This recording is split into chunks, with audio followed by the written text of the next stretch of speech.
मेरमा report करे रहियो आहे शाहिद मैसर। अॻूणो वॾो वज़ीर लियाकत अली जतोई मेहर भरिसां ॿेठो जतोई में प्रेस कॉन्फ्रेंस कंदे चयो त मन मान जी सूरत हाल इंतहाई गिणती जोगी आहे। को बि माण्हू हो त महफ़ूज़ न आहे। दादू ज़िले में हथ सां माहौल ख़राब कयो वियो आहे। नादिर जमाली खे खणी मारण जो कहिड़ो कानून आहे? अहिड़ा केतिरा ई अदालत खां मथां क़तल थिया आहिनि। दुनिया में किथे बि ईअं न आहे। हुजे त जेको SSP पंहिंजे शहीद पुलिस एहलकारनि सां सचो न आहे त उहो ॿियनि सां कीअं इंसाफ़ कंदो? हुन चयो त मेहर में थियल 3 शहीद पुलिस एहलकारनि जी वाटसन में ॾुख जी घड़ीअ में गॾु आहियूं। हुजे त ज़रदारी लीग खे 19 साल थी विया आहिनि, जंहिंजे पोज़ीशन ज़ीरो ऐं अवाम दुश्मन पॉलिसी आहे। 19 साल हिन खे कहिड़े तरीक़े सां हुकूमत ॾिनी वई? हुन चयो त दादू ज़िले में बदनाम ज़माना रिश्वत ॾींदड़ ऑफिसरनि खे मुक़ररु कयो वियो आहे। कहिड़ा माण्हू आहिनि जेके सूरत हाल ख़राब कनि था? हुजे त SSP 4 करोड़ वठी आइस मंशा जूं ट्रकूं पहुचाए थो। दादू ज़िले मां आइस ऐं मंशा जूं ट्रकूं ॿियनि ज़िलनि ॾांहुं रवानियूं करे रहियो आहे। दादू ज़िले जे समूरनि शहरनि वाहण वस्तियुनि में मंशियात आइस जो नशो आम करे छॾियो आहे। हुजे त मुल्क ठाहिण में असांजे वॾनि जो हथु आहे। मुल्क खे तबाह कयो वियो आहे। मुल्क अंदरि इनफरातफ़री जो माहौल थी वियो आहे।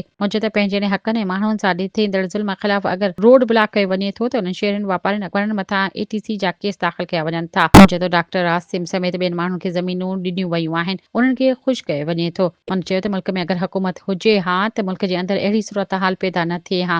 पूरे मुल्क अंदरि हुक्मरान जी नाअहली सबबि समूरा इदारा तबाह कया विया आहिनि। इन मौक़े ते शहरी इत्तेहाद महर जे चेयरमैन नियाज़ अली बुढ़ो, सरदार मज़हर झतियाल, डॉक्टर ग़ुलाम अब्बास महसर, सैयद अल्ताफ हुसैन शाह, ओशाक ख़ान चांवरी, वकील नूर जतोई ऐं ॿिया अॻवान पिणु मौजूदु हुआ।